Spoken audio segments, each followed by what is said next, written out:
Santa got murdered.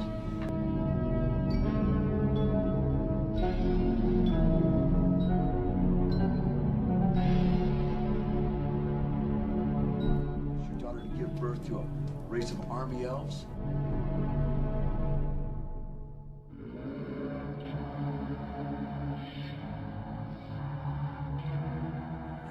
Mates with the Virgin on Christmas Eve to produce the master race.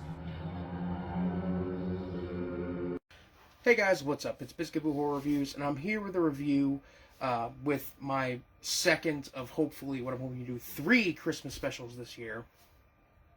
It is a review of the made-for-TV slasher film produced by ABC in 1972.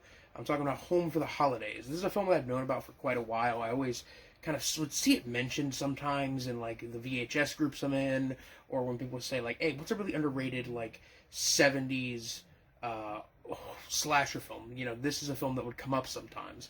The film is about a wealthy father who is on his deathbed, who invites his 4 daughters home for Christmas and tells them that he expects that his second wife is poisoning him. Shortly after that, these women learn that this woman was accused of murdering her husband her previous husband by poisoning him, and they all begin to fall prey to a killer dressed in a yellow rain slicker. It sort of sounds like Andy Milligan's Seeds meets Alice Sweet Alice, which this could be something interesting. It's not the best movie as far as movies go. It's a TV horror film from the 70s, so it's kind of melodramatic. It looks and feels like a soap opera a lot of the times. But I'm not gonna lie, the cheap nature of it really adds to the film's kind of moody, melodramatic, lo-fi kind of atmosphere. And it has this whole sterilized soap opera crossed with like murder mystery, chiller film elements.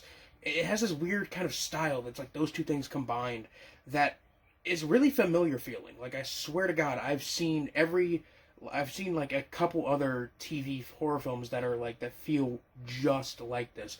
A great example being like Allison's Birthday, which is one I covered as part of Hooptober. The writing in this film isn't that great. There isn't much depth to anything that's going on. The characters really aren't fleshed out at all, but they all kind of hate each other for different reasons. Which gives kind of everybody a motive, and sometimes that's all you really need with these kinds of movies. The kills in the film aren't really particularly memorable, but considering it's a made-for-TV film, that's not really surprising. I will say, though, that almost every scene in this film takes place during a thunderstorm, which really ramps up the atmosphere when combined with the fact that this film is locked in this like shitty aspect ratio and is in this very low kind of fuzzy picture quality. It really kind of comes together to make this interesting, almost unintentional like atmosphere, which I really, really appreciate. The acting, although, even though the writing isn't that good, the acting is actually pretty damn good by the standards of made-for-TV horror films. I would even say that, like, I would definitely say that everybody in the cast does a great job with the material they were given. The film has this nice empty mansion during a thunderstorm atmosphere that you can really vibe with as long as you can, like, get into the kind of funky editing and pacing that this film has, because like a lot of TV horror films, it's very weirdly paced and edited, so that way they could fit in commercials and stuff like that. This is something that I think could be potentially pretty spooky, especially if you do what I did, which was sit in a cold, dark room and just chill out with some eggnog, and just kind of vibe with it. Honestly, I don't think too many people will appreciate Home for the Holidays. I don't even think I appreciate this film that much. But it's still kind of an enjoyable and interesting experience.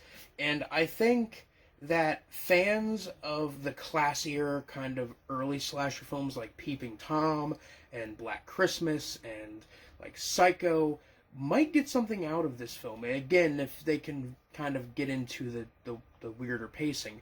As far as TV horror films from the 70s go, this ain't no trilogy of terror, honestly. This isn't, and I don't even like Trilogy of Terror that too much personally. This isn't as good as Trilogy of Terror. This is nowhere near as good as Don't Be Afraid of the Dark. But with a runtime of 74 minutes, Home for the Holidays is a pretty easy viewing experience. And if you don't enjoy it, it's only 70 minutes of your time. That's not much time at all for a film, honestly. I kind of wish this film had a bigger budget, because it really could have been something like amazing if they would have given this a bigger budget and maybe some better writing and put it on the big screen. I think this could be a nice seasonal holiday treat. As is, I don't think this is something I'm going to revisit maybe ever, but if I do revisit it, it's going to be a very long time down the line. But at the end of the day, it's an easy to digest film. It's not long. It's kind of spooky and atmospheric. And,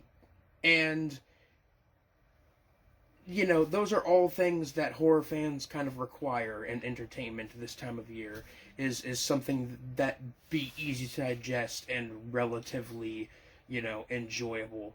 So, I'm going to leave it at that. And I'm going to say, I'm going to give this film, I don't know, probably like a 6 out of 10. It's not great by any means.